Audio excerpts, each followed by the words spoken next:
But now I'm delighted and honored to welcome Dr. Catherine Spencer, who is giving our next talk. So Catherine is a lecturer in modern and contemporary art at the University of St. Andrews. She specializes in performance art from the 1960s onwards, as well as other participatory, collaborative, and dematerialized practices that overlap between art, sociology, and anthropology. She has recently published on the work of several artists, including Leah Lublin, Marta Minuchin, and Allan Kaprow. And I think it's Kaprow that Catherine will be talking to us today. Thanks. Thanks so much, Vid. And thank you, Karen and James and Vid, for organizing this forum, and to everyone else for sharing their work. So I'm going to be presenting today on some research and ideas that are part of a larger project that's still very much in development. So I would really genuinely welcome any feedback and suggestions. Because the wider project itself speaks to some of the key concerns about the intersection between art and different areas of knowledge with which this forum is concerned, I thought it might be helpful for me to outline the overarching context for my research on the artist Allan Kaprow before looking in closer detail at the intersection of sociology, pedagogy, and social engagement in his performance practice of the late 1960s. So I'm going to give a kind of big overview first and then focus in on detail on a particular part of his practice. So my wider project's working title is Body Politics, Performance Art, Sociological Imagination. And in it, I argue that performance art, during its emergence and establishment, I seem to be presenting alongside a crow. Great. It's performative, it's fine. So in this project, I argue that performance art, during its emergence and establishment, as a significant and often highly experimental form during the 1960s and 1970s, drew deeply on sociological ideas and methodologies. So multiple artists working in performance turned to sociology in order to analyze, but moreover to question and resist normative social patterns and behaviors through their works. For a transnational network of artists across North America, Latin America, and Europe, sociology constituted a discourse to be interrogated as much as invoked. And I demonstrate how performance art's sociological imagination ultimately became imbricated with countercultural desires to explore alternative modes of commonality and psychosocial experience. He's very loud.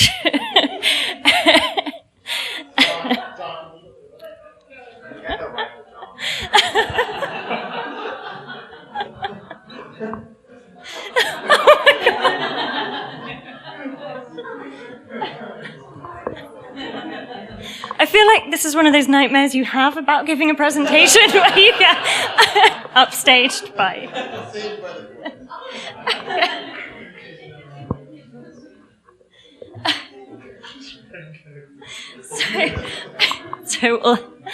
Okay, bye-bye, crow.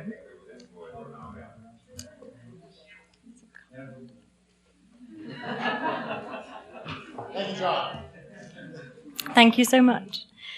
So, although the project focuses on artists connected with the US and the influence of American sociology in particular, and the writer Kristen Ross has gone so far as to argue that by the 1960s, America's biggest cultural export was the supremacy of the social sciences, the sociological imagination of performance art was not restricted to one geographic location.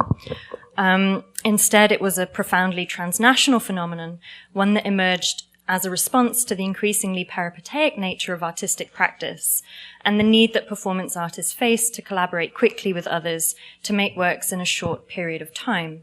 So on the slide, I've got a couple of works by the Argentine artist Marta Minuchin, which use sociology as part of their construction. So in a work called Minya Code, she surveyed potential participants for this performance and then invited them to an event where she filmed them and recorded them and then kind of at a later stage, immersed them in their own mediatized simulacra. And then in Circuit, which she performed at Expo 67 in Montreal, again, you can see a performance photograph here where she's recording participants, interviewing them during the course of the performance. And then again, she kind of exposed them to their own images and recordings, to kind of, present themselves with images of themselves and encourage them to reflect on their own behaviors in a kind of sociological way. And so in these kind of febrile environments of festivals and site-specific commissions, the tensions and power dynamics of cultural interchange became sutured to the structures of individual work, which in turn swiftly transformed into spaces where intersocial negotiations and the pressures of soft diplomacy could be examined. And the project therefore tracks the itineraries of specific practitioners like Minuhin, who moved around a lot between Latin America, Europe, and North America. But I also look at the import and export routes of multiple sociological ideas as they also moved between the US, Europe, and Latin America. And so a couple of other examples. This is another kind of sociological work by the Polish-born Argentine artist Leah Lublin, who worked a lot in Europe. This was a work where she was interviewing passers-by about their opinions on art, and again, she filmed them and recorded them as she did so, kind of again amassing a kind of sociological overview of people's responses to artistic production. And then these are two examples. Suzanne Lacey, who I'll touch on later in this presentation. This is a work called Prostitution Notes from 1964, where she performed a sociological participant observer role in the sex worker community in Los Angeles, and working from a very strongly feminist perspective, created these psychosocial maps of the area in which prostitutes were working. And on the right, we've got Susan Hiller's Street Ceremonies. Hiller was an American, or is an American artist who moved to London. And again, this is a more ritualized performance practice, but it draws on Hiller's own studies in anthropology to explore social interaction. So I'm very, very interested in the ways in which a variety of artists during the 1960s and 70s are using sociology in their performance works to explore intercultural and intersocial communication.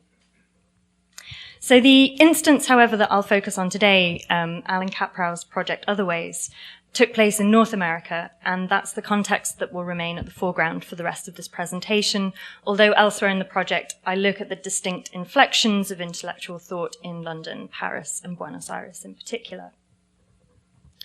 So studies of US performance artists, including Kaprow, Vito Acconci, and dancers like Yvonne Rainer, have touched on the relationship between performance art and sociology, particularly in the turn that many of these practitioners made towards everyday life and everyday gestures and communication patterns.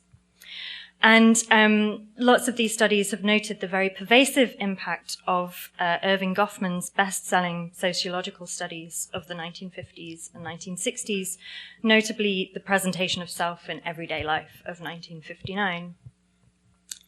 The art historian Philip Ersprung, for example, has observed the irony of the fact that while practitioners such as Kaprow ostensibly rejected traditional theatre in their development of performance art and argued that their approach was diametrically opposed to the staid traditions of the proscenium arch, they simultaneously embraced the theatrum mundi prognosis developed by contemporary sociologists, including Goffman, who argued that there was no clear distinction between real life and stage dramas, and for whom theatricality did not have negative connotations. And Ersprung argues that this was, quote, a feature of a specifically American liberal tradition, which formed a stark contrast with Europe, where theatricality was regarded in a much more negative light and seen as evidence of some kind of inadequacy. So undoubtedly, Goffman's attentiveness to the nuances of social engagement and his understanding of face-to-face behavior as inherently performative, involving communicative feedback loops during which individuals sought to alter and adapt their behavior in order to gain the upper hand, in order to gain influence in any exchange, shaped the thinking of lots of artists. But performance art's sociological imagination in the US and elsewhere went well beyond this one point of contact. And uncovering the variety and extent of performance art's engagement with the social sciences entails understanding its entanglements with behavioral studies, structural anthropology, Marxist sociology, ecological anthropology, kinesics, systems and cybernetic theory, and feminist sociology.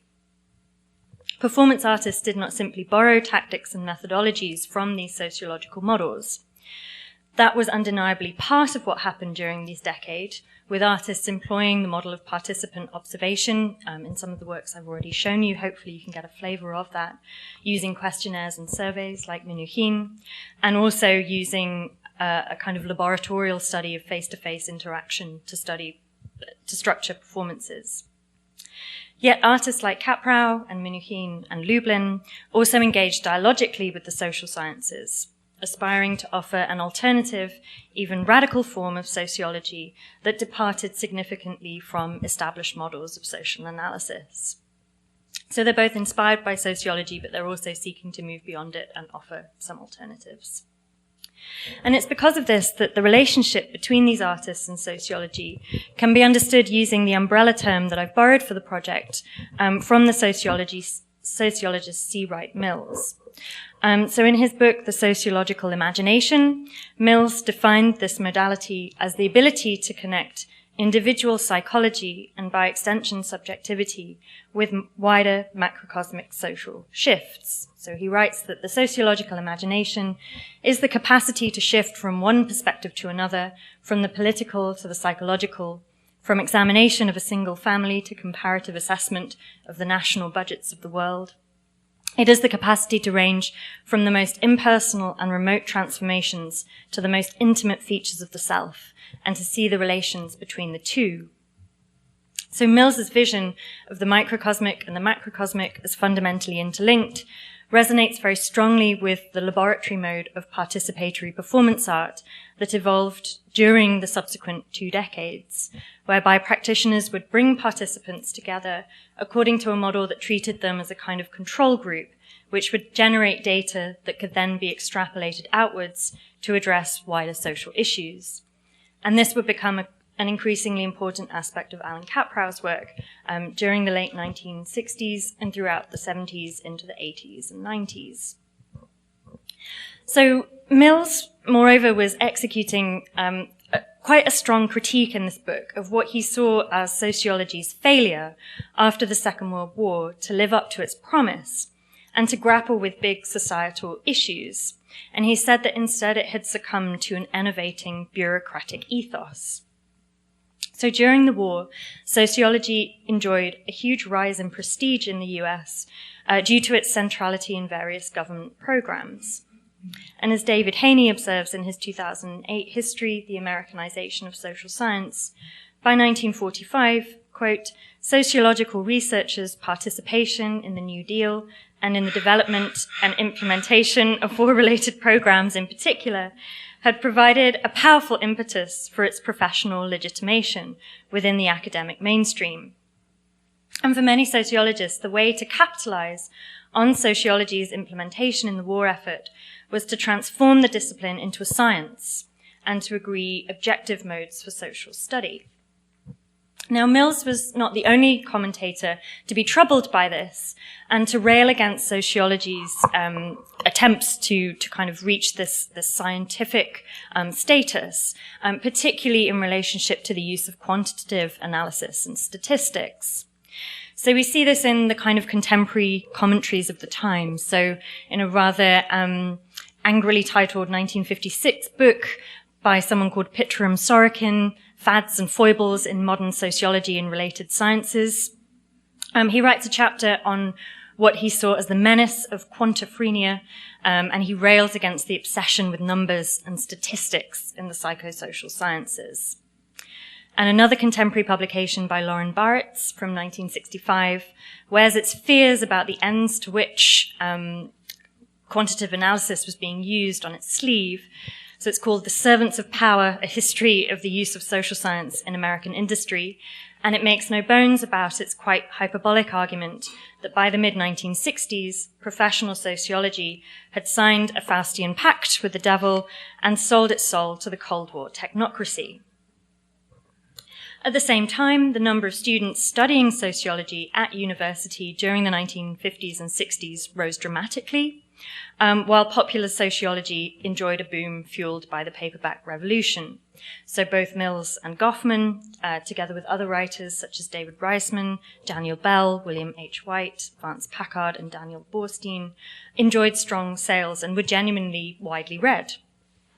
And performance artists navigated between these two poles, drawing inspiration from sociology on the one hand, while critiquing the limitations of bureaucratic social science on the other, and attempting to explore more ambitious, wide-ranging models of social engagement in their stead. So an artist like Kaprow, I think, was skeptical of both models, so the populist and the bureaucratic. And we can see his work as attempting to carve out a third way, which has more in common with the rigorous, self-reflexive questioning of sociology within the academy, which would shake the discipline during the turbulence of the late 1960s, when, as the historian Doug McAdam notes, quote, "It became harder and harder to believe in the kind of normative order envisioned by structural functionalists and implied by the collective behavior perspective." So at the same time as performance artists are drawing on sociology, the discipline itself is undergoing extensive questioning about normativity and how to analyze society. Now, Kaprow is widely considered to have been the father, and I use that with scare quotes, of performance art in the US, having kind of supposedly invented the genre of the happening in around about 1958, 1959 is his first performance, 18 happenings in 6 parts, which anyone who's done a survey of performance art, I'm sure you'll be familiar with. But for those of you who just need a quick gloss on the happening, it was an early mode of performance art that was very messy, it was very chaotic, it wasn't supposed to be repeated, so it was seen as the antithesis to scripted theatre. And Kaprow was really at the forefront of that. His fascination with sociology is well established. His sister, Miriam, was a successful anthropologist. And in a 1978 interview, he described how he had, quote, always had a kind of social science basis. And he devoured texts from James Fraser's The Golden Bough, which was first published in 1890, through to Goffman's much more recent publications. And he directly cites Goffman very frequently.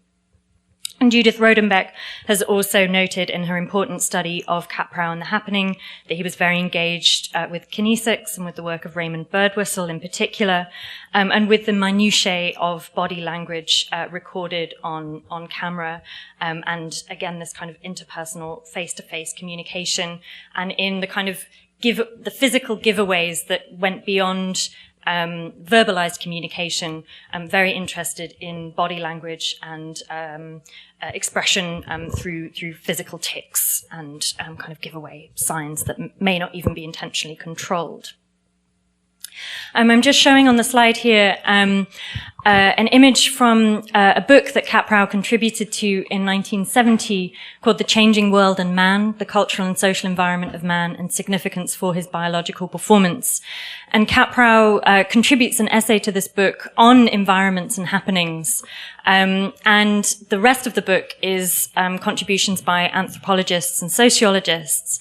And urban planners as well. And he clearly saw the happening and saw this early mode of performance and environmental art as participating in these wider sociological and anthropological debates. And what I want to argue is that Kaprow's social science basis went well beyond a kind of interest in everyday theatricality of the Goffman model, and that his engagement with and questioning of sociology was a key part of his shift during the late 1960s to his conceptualization of his practice as a social art, and those are words that he used to describe it, which anticipates much more contemporary models of socially engaged practice. And this understanding of his work as both informed by sociology and socially engaged resulted in works like Travelogue of 1968.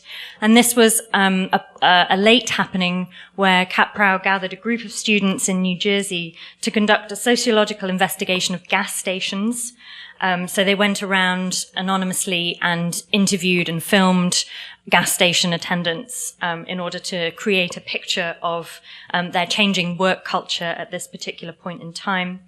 And another project included an unrealized proposal for Documenta 6 in 1977, which would have assembled a group of people from across the arts and social sciences to engage in a seminar workshop, quote, for the purposes of creating collaborative work.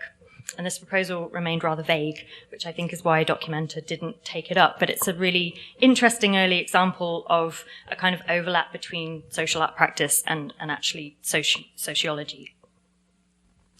So between the late 1960s and early 1970s, Kaprow was also reformulating his earlier notion of the happening.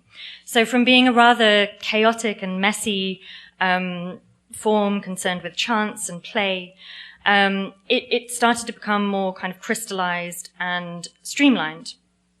And in his famous 1968 essay, Systems Aesthetics, the critic Jack Burnham asserted that Kaprow had moved towards, quote, a strict and elegant procedure. The happening now has a sense of internal logic, which was lacking before. It seems to arise naturally from those same considerations which have crystallized the systems approach to environmental situations. And writing in Arts magazine in 1976, Jonathan Crary extended Burnham's intuition of the growing structural and semiotic concerns of Kaprow's performances, describing how the artist has, quote, used the analogy of research to describe his work and has indicated that sometimes it comes close to being social psychology. So these intersecting interests in psychology, sociology, and the study of environment were very closely linked to Kaprow's explorations of educational processes and alternative forms of pedagogy as well. So while Kaprow's biographer Jeff Kelly has argued that the notion of child's play was really central to Kaprow's practice, by the late 1960s he was clearly concerned about the state of formal education in the US. In a document entitled A Proposal to Bring Professional Artists into the Public Schools from 1965, Kaprow identified multiple problems with art education at the pre-college level, including virtually no contact with real art and a chronic lack of time, resource, and investment for introducing young children to avant-garde production. And so he started designing performances and environments for preschool and grade school children and drafting multiple grant applications for unorthodox experimental pedagogic projects. And this was partly driven by the fact that he was teaching at a university and he felt that it was slightly self-interested in the sense that he wanted the students who were coming through to him at university level to have had longer exposure to avant-garde practice, and he felt it was a real problem that the students he was meeting on arrival at university didn't understand where his own practice was coming from, even though at that stage he was actually teaching art history rather than performance art. And so when we look at kind of works from the 1960s made specifically for children, so on the slide, there's a piece on the left called Towers, which was a tire rolling activity for children in New York. And on the other image is from a work called Gas from 1966, where children were invited to play in a junkyard of cars.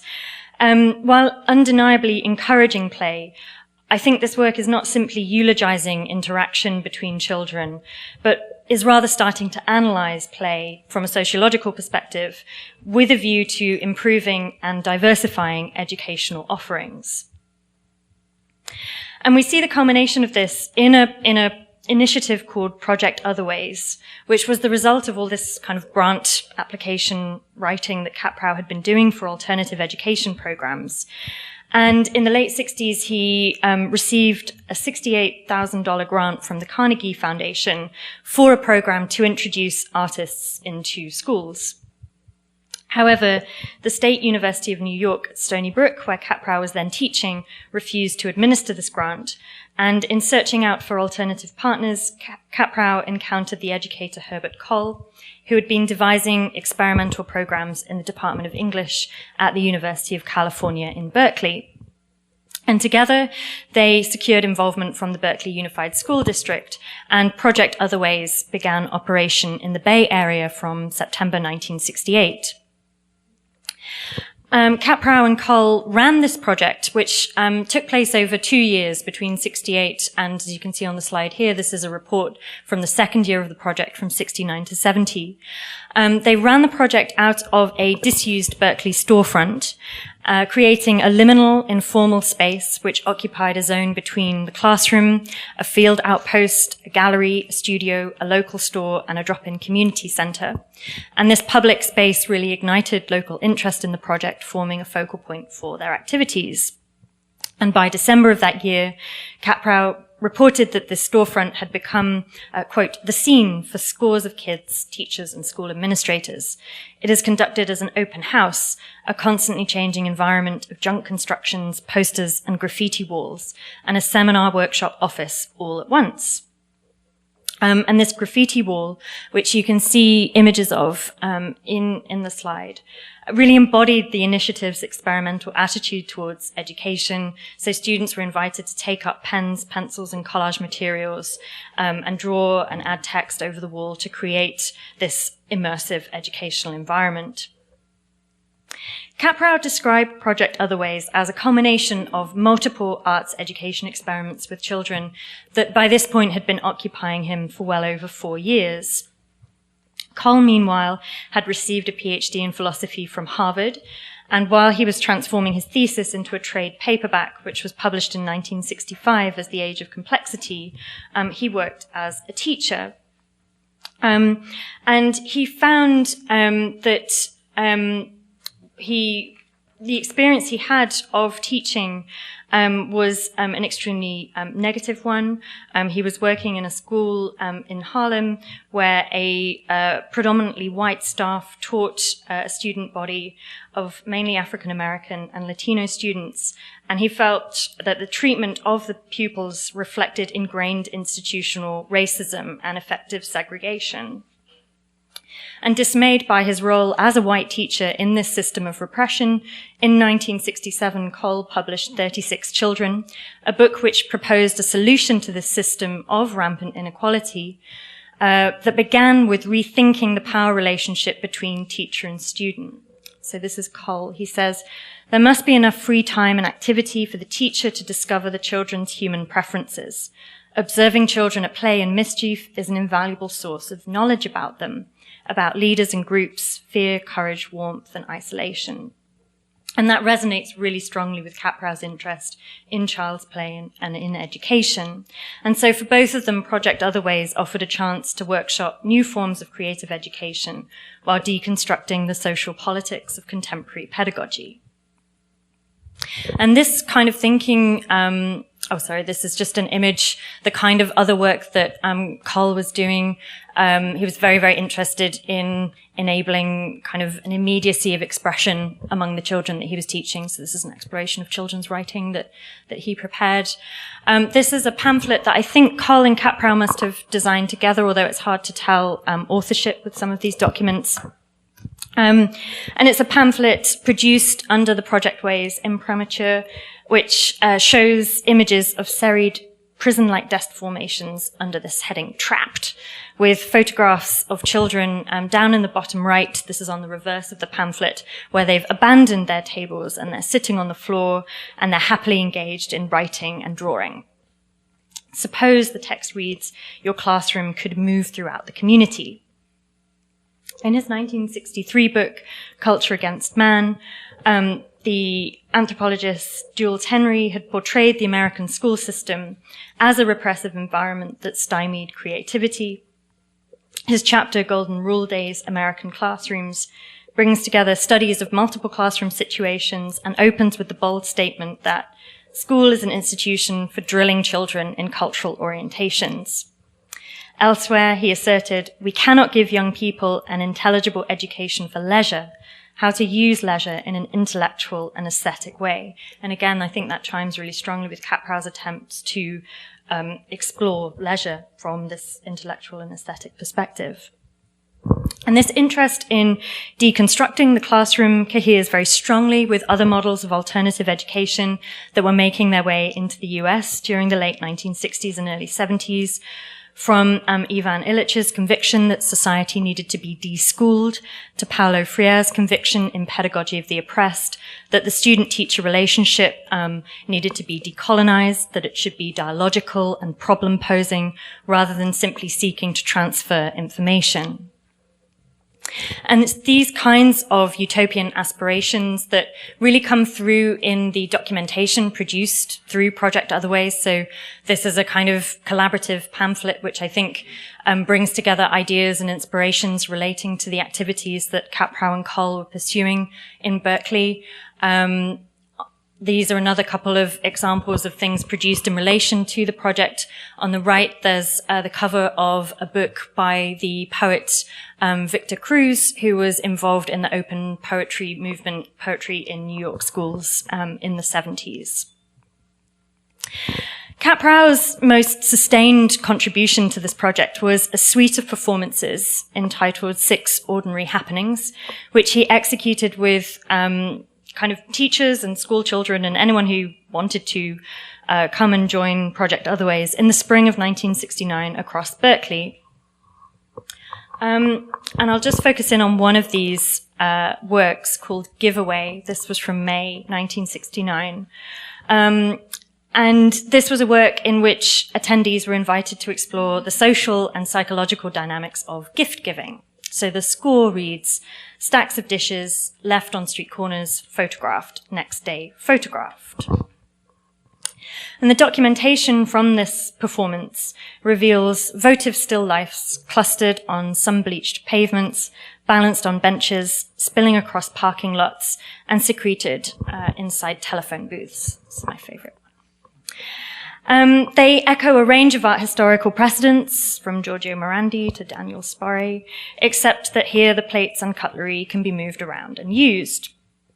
More immediately, perhaps, Giveaway echoes the activities of the diggers across the bay in San Francisco from slightly earlier in the 1960s, where they distributed free food, clothing, and furniture at ritual-like gatherings in Golden Gate Park and from their free store. And Elissa Arthur and Adam Lerner, in a recent collection of essays about the counterculture on the West Coast, have really contrasted Kaprow's, what they see as Kaprow's very formal, very aestheticized performances with the kind of genuinely countercultural life art blurring of the diggers. But actually, I think that kind of opposition can be drawn too distinctly, and that actually there's quite a lot of overlap between Kaprow's interest and the counterculture. But I don't think he's simply emulating the diggers. So as with the work that I showed earlier, Travelogue, the kind of sociological study of gas stations, Kaprow conceived of Giveaway and of 6 Ordinary Happenings in sociological terms. So he said of Giveaway, for example, by leaving the dishes in different neighborhoods, you learn things about the city, about people that you learn in no other way. Taking pictures creates a whole new way to look at the city, and you meet people while you're doing it as never before. So in Giveaway, the knives, forks, cups, and plates operate like the component parts of a sociological toolkit that combine to activate subcultural gatherings, which can then be analyzed through photography. And I think there's a comparison to be made between other contemporaneous sociological studies of the counterculture by writers like Theodore Roszak and J. Milton Yinger. In Giveaway, Kaprow and his student participants mapped the urban infrastructure of Berkeley and its attendant social groupings, presenting the happening as a mode of artistic production that could not help but accumulate sociological information about communities as it unfolded. And this correlates with someone like Jules Henry's emphasis on the importance of sociology within education. And he wrote that at that time, learning social studies is to no small extent, whether in elementary school or in the university, learning to be stupid. The child with a socially creative imagination will not be encouraged to play among new social systems, values, and relationships. So in his denunciation of business as usual, Henry here infers a role for enlightened sociology within progressive education, whereby learning social studies might enable a creative approach to relationships and to interaction. in his event plan, which he made for Project Otherways, and which, as its name suggests, was conceived as a retort to the lesson plan, which is something, again, that Kaprow shared with Cole. Cole was very critical of the lesson plan and saw it as a repressive, bureaucratic educational tool. And in this event plan, Kaprow asserted that any number of conventional disciplines, from social dynamics to math to epistemology and local geography, even perhaps to the study of the effects of social analysis upon the society analysed, may be derived from a seemingly pointless yet enjoyable game. Kaprow here presents the happening as an anti-bureaucratic tool for social education, for playing among social structures, with which children and adults alike might explore their immediate surroundings and conduct self-analysis, and moreover reflexively address the effects of sustained study on themselves. Kaprow's reference to the effects of social analysis points to some of the tensions and contradictions that lie not very far beneath the surface of Giveaway and of Project Otherways as a whole. So, like Travelogue, Giveaway utilized but simultaneously complicated the sociological participant-observer mode. Kaprow's performers self-consciously took documentary pictures of their offerings, whilst instigating, if only transitorily, new and different social constellations as they went about their activities. Yet they could, of course, only photograph the traces of any interactions, such as the occasional set of used plates or empty spaces where passers-by had evidently picked up the utensils and used them elsewhere, with the inevitable effect that the subject of study slips through the performer's grasps. Meanwhile, while Kaprow incited participants through the task-based actions of happenings like Giveaway, together with Charity, this is another work from the series, to undertake a sociology of their immediate environment with a view to awakening their consciousnesses, there was also a danger that Project Otherways might at any moment veer into a sociological study of children, filtered through the lenses and constructs of class, gender, and race. This is quite an interesting work. It involved, as the score kind of shows you on the slide, Kaprow worked with children to purchase piles of clothes from secondhand stores. They then washed them and returned them to the stores as a gift. And Kaprow talked about how some of the stores, when the children went to them with these bundles of clothes, were like, no, we can't accept these. We don't want these. What on earth are you doing? And then the children were really upset at the rejection of their gift. And Kaprow sees this as like a valuable lesson in, like life and, and rejection, I suppose. But when he talks about the works like that, it's very interesting because on the one hand, he's interested in this play among social structures and exposing the arbitrary nature of social constructs. But then he's also clearly kind of gathering information about his own participants. And in this respect, we might find that the component parts of Project Otherways uphold Hal Foster's famous critique that the artist as ethnographer model inevitably replicates the anthropological othering that its apparent self-reflexivity claims to preempt. So in one performance photograph from Giveaway, an African-American girl stares at the camera wielded as part of a happening directed by a white middle-class male artist. She's an active subject in that she's an agent in this happening, and she's performing her own co-directed tableau. Yet she's also inevitably fixed in this photograph as an object, a category to be studied, educated, and potentially normalized, to be used as evidence of the remodeling of learning behavior that Kaprow and Cole sought to achieve through Project Otherways. At the same time, her direct gaze and assertion of individual agency through her distinctly appraising gaze troubles the reifying effects of the camera lens and exposes the assumptions and stereotypes underlying the claims to the kinds of social intervention that Kaprow and Cole sought. Any diagnosis of radical sociology for the project must be balanced with its disciplinary dynamics. Kaprow's awareness of the power imbalances within Six Ordinary Happenings is very strongly indicated by his wider discomfort about the relationship between this project and the political situation that unfolded around him in Berkeley. A dispute between the University of California and local activists over a section of parkland, which the latter wanted to preserve as the People's Park and the former develop, turned violent when the then governor of California, Ronald Reagan, sent in the National Guard to suppress protesters. The confrontation escalated, resulting in the death of one student, injuries to over 100 residents, and the declaration of a state of emergency. Kaprow felt that he had created some of the most interesting performances of his career, but that his time in Berkeley was, quote, marred by the terrible revolution in that town when all the tanks and all the gas kept everything really off-kilter and poisoned. When asked if he addressed the conflicts that unfolded alongside Project Otherways through his work, Kaprow prevaricated. Yes, but in my way, which is to say a way that everyone else found obscure. Kaprow in turn found the demonstrations simplistic, as he was convinced that the real way to deal with the world, I was naive then probably, was through positive education rather than revolt. Yet although Project Otherways rarely addressed the conflict directly, Kaprow reflected, no one could ignore the tension and the smell of tear gas, and our experiments sometimes approached the edge of social boundaries.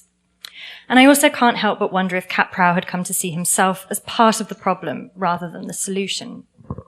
And this is kind of illustrated by this image on the left, which is from a performance called Shape, which Kaprow did with the students as part of Project Otherways.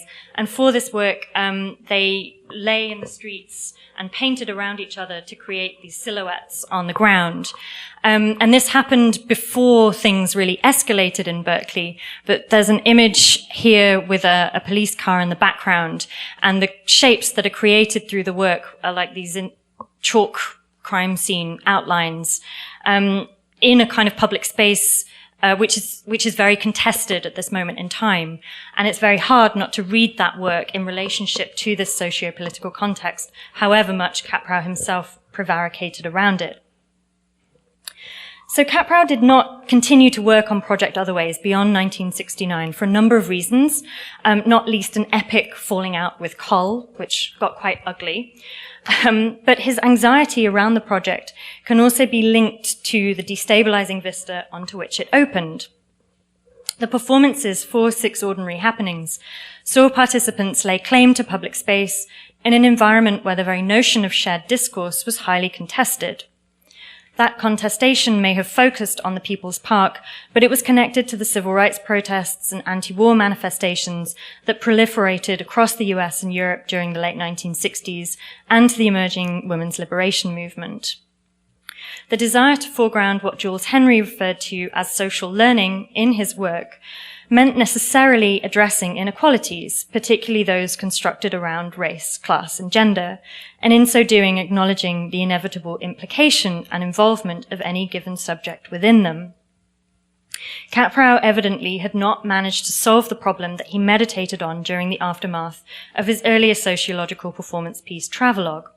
How do you conduct a study and remain part of what you study?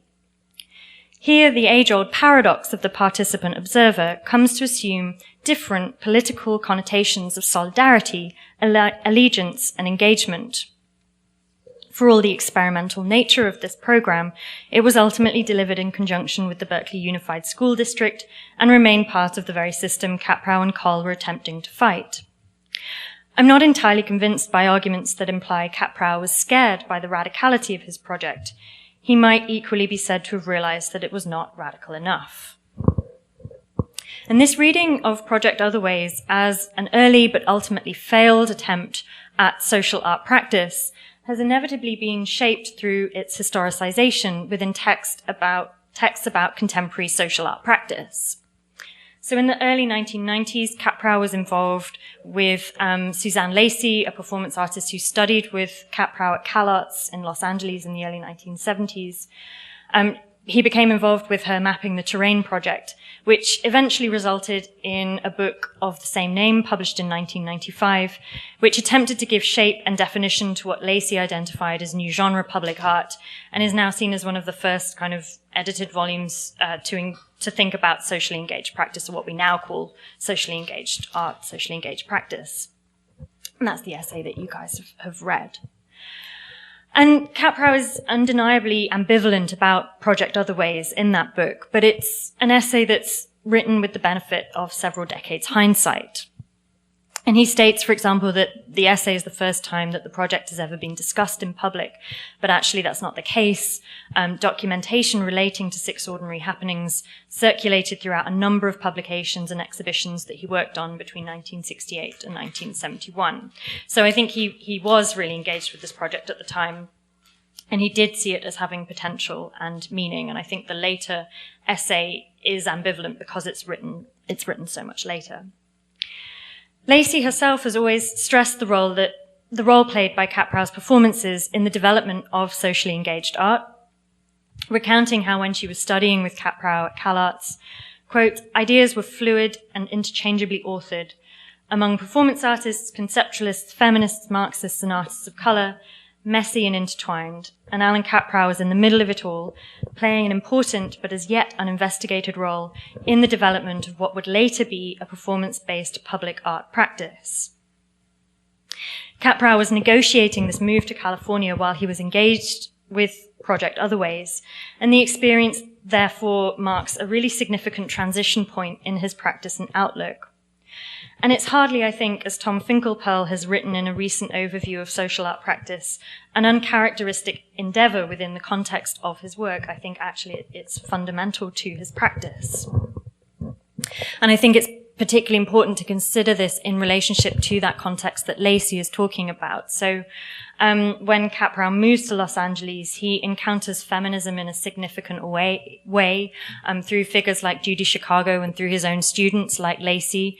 He goes to some of the Woman House performances, which comes out of the feminist art program that Chicago runs with Miriam Shapiro at CalArts.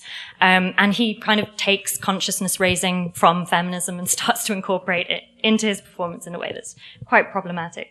But he is trying to learn and trying to engage with a body of feminist thinking in the early 1970s.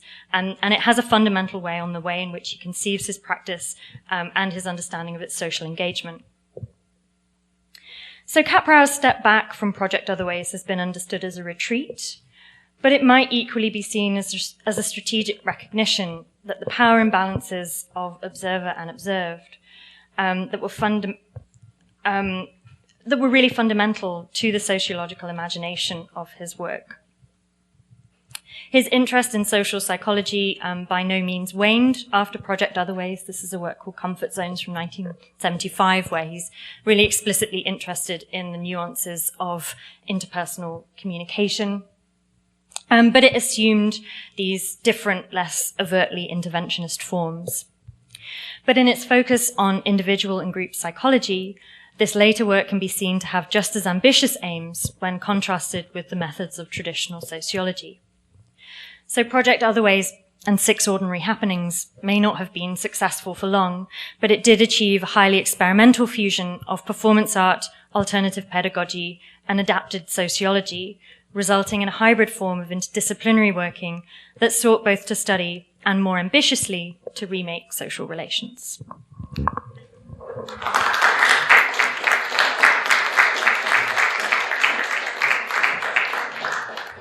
Thank you very much, Catherine, for the talk. So, as before, we'll turn to the students first. So, do we have any questions from the student side?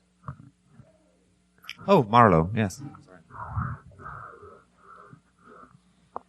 I'd like to get your opinion on the effects of music education and more in general art education in schools, specifically in elementary schools. So kids of 8 years old or younger. I'm curious on the effects of that in later life and its effect on children going into society. I mean, I can talk very specifically in relation to Kaprow's relationship with music, if that would help. So Kaprow studies with John Cage. He goes to some of John Cage's composition classes in New York in the late 1950s. And it's from Cage that he develops some of his key ideas about the happening, about the embrace of chance, and about engagement with the environment. So Cage's use of found sound, for example, becomes really important to Kaprow and the way that he structures his performances. And I think that that's very much part of this reconceptualization of perception in relationship to learning activities that's happening, or that happens later, I think, more for Kaprow in the 1960s. So I think that in terms of effects in later life, that's something that clearly is motivating Kaprow and other experimental avant-garde practitioners who are interested in education, in that part of what they want to do is alter perception and make an intervention at an early stage that might bear fruit later on, if that makes sense. I think that's why Kaprow, he teaches at a university level throughout his career, and at first he teaches art history, and then in 1970 when he goes to Cal Arts, he starts to teach performance art. So he's one of the first artists to teach performance on an MFA program. And I think his interest in preschool and elementary school level is because he wants a more holistic approach to education. And I think, I'm less knowledgeable about music and about music cultures during this period and later, but because of the link with people like Cage, I'm sure there are lots of connections with avant-garde music and what's happening there. Does that help? So perhaps the effects on accepting other nationalities and cultures in relation to music, and as a result of essentially playing music together, and perhaps in band classes, learning to cooperate more effectively. Definitely. There's one narrative around participatory performance that emphasizes its collaborative capacities and its ability to sensitize people to collaboration and communication. There's another narrative that emphasizes that it can be coercive, and that sometimes those connections are conditioned rather than the result of chance or the result of improvisation. But I think in terms of cross-cultural exchange, again, this is a very interesting period and a very interesting moment to think about in terms of Cage's engagement with Zen Buddhism, for example. There's a huge interest in Zen, a very serious interest in Zen, that Kaprow also pursues. And Kaprow is very interested in what's happening in performance transnationally. So he's interested in the Gutai group in Japan. He's interested in Latin American performance and in Argentine performance. And I think what you see in this period is a kind of, there's a lot of movement among artists on a very kind of simple level of movement around the world. And part of the interest in sociology, I think, is linked to the fact that artists are encountering each other in festivals, in avant-garde music festivals. So through things like Fluxus, for example, which was really a transnational movement and is bringing people together from all sorts of different backgrounds. And these performances, be they music, be they performance art, emerge as a way of negotiating different cultures, different perspectives, and working that through, I think. Thanks. Shanice? So I'm interested in the role of the participants, specifically in pieces such as Travelogue. For example, the gas station employees. Yeah. Were they told that they would be valuable participants in this sociological study? And if so, or if not, was there any ever public backlash or regret from the participants? That's a really good question. In that particular work, no, they were not told that they were being studied. And they actually did that performance twice. So they did it one day with recording equipment, and then they went back the next day without performing equipment. But what happened during that was that inevitably, they split up into small groups, and lots of groups went to the same gas stations. And after a while, the employees were like, what's happening? Are we being subjected to some kind of performance survey? Are we being tested? Are we being secret shoppered? Basically, that's It's not an expression, but you know what I mean. And they got anxious about that. I think that assumption that they could be used as material is paradigmatic of some of the problems with this approach, and relates to some of the power imbalances around participation that you see in some of these performances. As for the people who participated in the happenings themselves, it varied a lot. Sometimes it was invited art world audiences, particularly at the beginning. But in these later works with Kaprow, it's mainly student-based. A lot of them would have been art history students, or just he often sent out invitations around universities. And then with Project Otherways, it was the students kind of corralled through the Berkeley Unified School District. And I think the essay that he writes afterwards is very interesting because he kind of reflects on whether he was able to make any difference to them. And he basically says, well, no, probably not. Like, what happened to them after this project? They went back to how they were, are the words that he uses. And that's an issue that you see come up, in work of the 1990s and the 2000s. Large-scale participatory social art practice, the kind of work that Suzanne Lacey does. Questions about the value and the intervention of that work are still so complex and are still so debated. Jonas, I'll go to you and then to Abby. Thank you so much. That was fascinating. Can't wait to read more, not least because I'm an anthropologist who works on theatre and performance, and of course, many of those questions are ones that I'm asking too.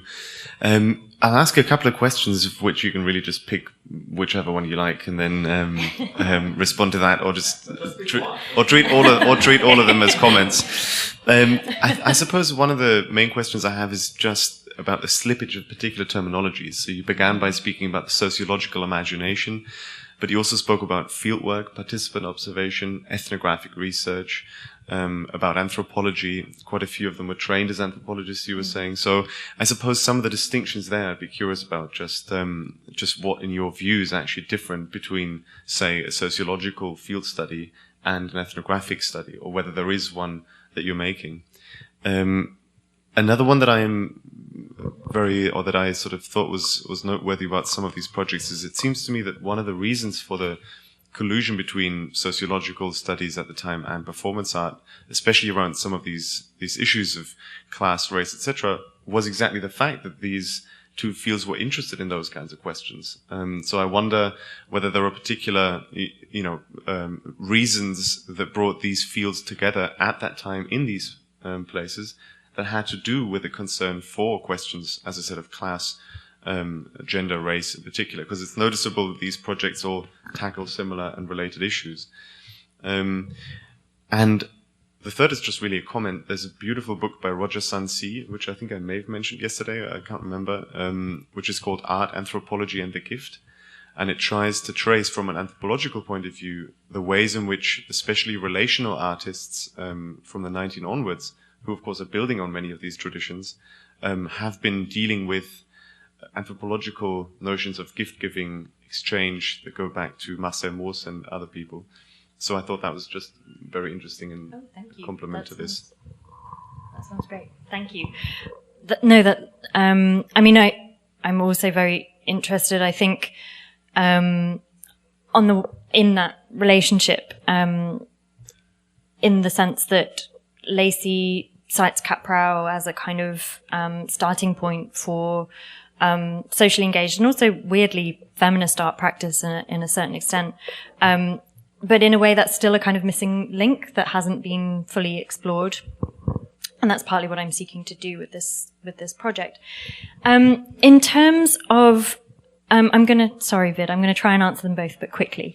In terms of definitions, my cheat answer is that they are very slippery definitions at the time, and the artists themselves are often borrowing from a hodgepodge of ideas, and are doing that in a very conscious, self-reflexive fashion. They're taking a little bit here and something else there, and I think trying to develop something entirely different that's a kind of hybrid form. And the frequency with which you hear artists saying, oh, I'm borrowing the sociological method, but I'm not a sociologist. So Marta Minuchin, for example, in Minyacode, the work where she surveyed participants, she's like, it's a sociological project, but I'm going to leave any conclusions about the data to actual sociologists, which is a kind of double bluff, I think, because actually she's very interested in exploring the interpersonal relations and in emulating them and in intervening in them herself. So there's an anxiety about the role as well. In terms of the difference between sociology and ethnography, I am really interested in the idea of sociology as a study of the self in a very explicit way, whereas I still feel, and you might be able to correct me on this, that, oh my God, wow, this, oh, you poor thing, oh, okay.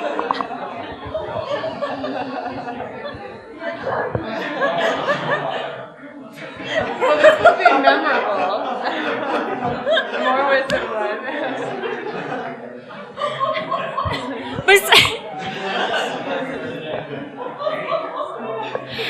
I mean, I guess I was going on a bit. Shall I stop? I said one question, Catherine. I warned you. That is the most, yeah. Yeah, let's talk more another time. Well, can I take 2 more questions from the audience? I'll just give you a little. Okay, so I've got Abby Meredith Caroon. I want to abuse the chair privilege and insert myself into this. I've got 4 more questions which I'm going to go through quite quickly. So, Abby, go first. Yeah, you actually answered a bunch of my questions answering Shanice. So I just have a really quick one. Does Kaprow ever use like social sculpture, like Joseph Beuys' social sculpture? Does he ever reference like that term specifically? And like, you know, his work with the Green Party in Germany, and does that, like, they obviously came into contact, but... Yes, that is a great and very useful observation. And actually, I really want to do more research into Kaprow's relationship with artists in Europe, and particularly Beuys. He had a very close relationship with an artist called Wolf Vostel, who was associated with kind of fluxus and décollage and actionism to a certain extent.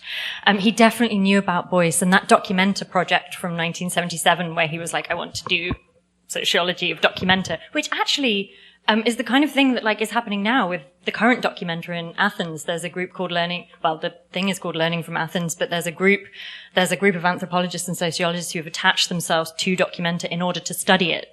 So in a way, I think that project was too early. But he's definitely engaged with ideas about social sculpture and the kind of thinking that Beuys is pursuing. There's strong overlaps there. Although I think perhaps Beuys was too much of a mystic for Kaprow. Ultimately, Kaprow's a pragmatist in a kind of John Deweyan tradition. And Beuys is just too much of a shaman. Like, that's not the kind of, again, to go back to the kind of sociology-anthropology divide, he's not into a kind of anthropologically informed shamanism. He's interested in a kind of quite focused, not clinical exactly, but he's interested in the kind of nitty-gritty of interpersonal relationships. But I think there's so much more to be done on Kaprow's work in Europe, his engagement with ideas about social practice in Europe as well. Karun? I'm just wondering if I'm not familiar with this that much, although I think I saw a Suzanne Lacey piece in Vancouver. I think Quite possibly. Yeah, I think she did a piece with young women where you kind of, she did. I think you were involved with it. Were you involved in that? Oh. Yeah. It was interesting, and I still remember it when I heard Suzanne Lacey. I've been to one of her things. What I'm wondering is if if objection or kind of this sense of othering or the sense of kind of degradation or distress plays any role in Kaprow's work. If it's, because I don't see that in the examples that you're seeing. I see this sort of as a much more kind of participatory process, almost like I look at it as almost like participatory action research. Yeah, that's a nice way of where you're trying to get the participants to kind of define their own goals and then you're destabilizing the sort of, artist as auteur, as defining the goal and as kind of authoring this thing, that some of the goals are open-ended. So it seems kind of, in a sense, kind of messy. But that's part of the statement of it. But what I don't get is this sort of objection. I don't get this sort of sense that that's what comes out of that process. But maybe I haven't seen that much of it. No, I think you're right. I hope I wasn't suggesting that particularly the Project Other Ways work, I don't think is concerned with objection or messiness. The earlier happenings are they're deliberately kind of crazy, he was very interested in kind of quite messy materials like newspaper, tar paper was a favorite material. Yeah.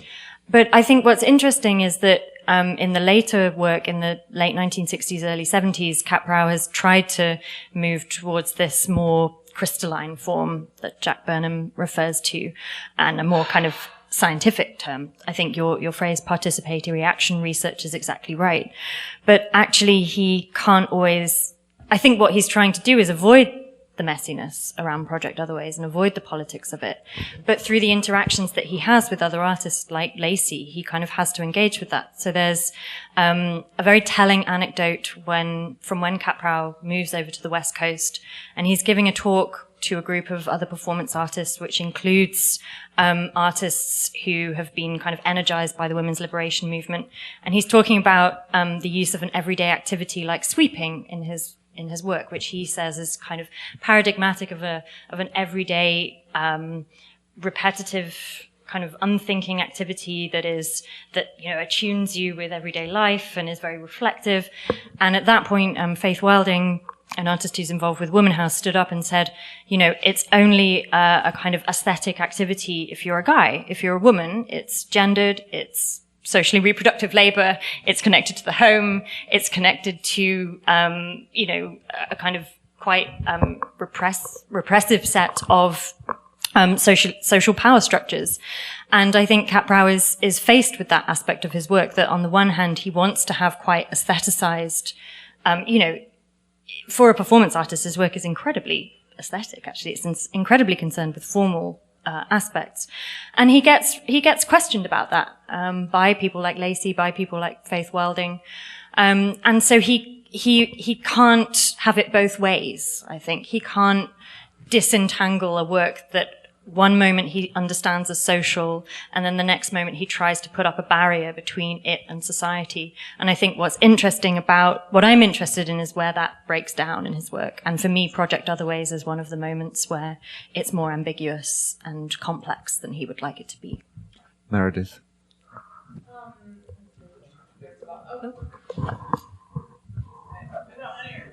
Is this on? Yes. Okay, cool. So thank you very much for a great paper. As I was saying earlier, I keep trying to tease out connections between all of these papers and to my work, of course. And I was wondering if you could say a little bit more about cybernetics. You sort of mentioned it briefly in the beginning, and then moved on to a brief discussion of Burnham's systems aesthetics. So, in my attempts to kind of negotiate cybernetics, it seems to me, not always, but it seems to me a good way of kind of interpreting, these two poles, right, between qualitative and quantitative research, into a more kind of ecological or symbiotic relationship. So I was just wondering if you could say, basically, go back to the first part, if you could say a little bit more about your view on the way that cybernetics influences this kind of practice. I think it's really important. It's clearly a body of discourse that lots of artists, particularly Minuchin, also people like Carolee Schneemann, are engaging with at this point in time. And I think for me, I'm interested in where cybernetics intersects with a kind of alternative psychology. So with anti-psychiatry, with trying to formulate alternative understandings of kind of psychic interaction that are not concerned, that are kind of deconstructing normativity. So I think actually in terms of this project, that's where my interest in cybernetics sits. But I think that in terms of attuning to the environment and the idea of the feedback loop is absolutely fundamental to Kaprow's work. And Goffman is also drawing on Weiner's earlier work. And someone like Gregory Bateson, again, would be another very strong example of someone who's providing that kind of thinking, which is all about a kind of networked relationality that you see in these performances. So I think it's definitely there, but sometimes I am a little worried about subsuming everything under cybernetics, because it's one of those discourses that will take everything. And actually, I'm interested in when these artists kind of slightly veer off into the more esoteric, psychological engagements with cybernetics. I'll ask last question. How did you get a permission to get all those kids to do all that stuff? I mean, he wouldn't get past any health and safety committee today. Well, you could do this today. You could definitely, and in fact, people have reperformed Kaprow's work with school children as part of an exhibition at the Whitechapel Art Gallery in London in the late 2000s. So actually, a lot of current education work in art galleries draws on precisely these kinds of models. He had permission from the Berkeley Unified School District, so it was legit. And Cole had worked in education; he'd been a teacher, and he was recognized as an authority. That's partly why they fall out, because Kaprow accuses Cole of having a kind of savior complex, and Cole says that Kaprow is a dilettante who doesn't actually, deliver really when it comes to these claims about pedagogic intervention. So it's another very interesting moment in terms of that intersection, and if we're thinking again about art and knowledge more generally. Okay, well, let us thank Catherine one more time for a great talk and Q&A.